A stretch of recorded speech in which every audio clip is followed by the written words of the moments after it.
Vəfalı dostlara məndən bu şənlikdə səlam olsun. Sizə məndən gözəl töhbə şirin nəğməm muğam olsun.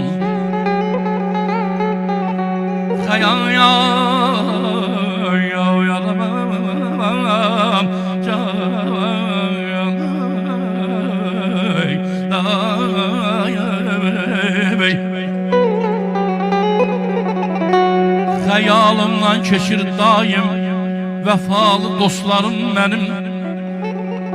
Yalan bir söz desə dilim bu meymənə həram olsun. Deyib gülmək şərab,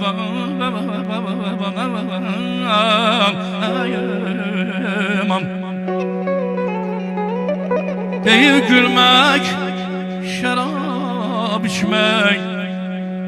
Nəsib olsun bizə dostlar, kaş hər bir dost bizə ya Rəbb dönüb Ömər Xəyyam olsun.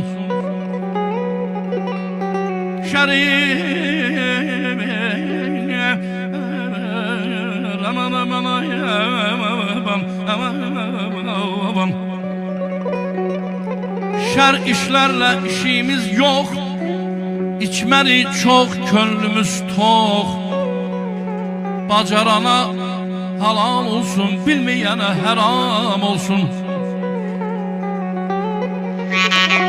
Cavanlıq dövründə dostlar, hər şeyin öz ləzzəti var. Ay balam, ələ düşməz belə çağlar, çətin birdən məqam olsun. Kimə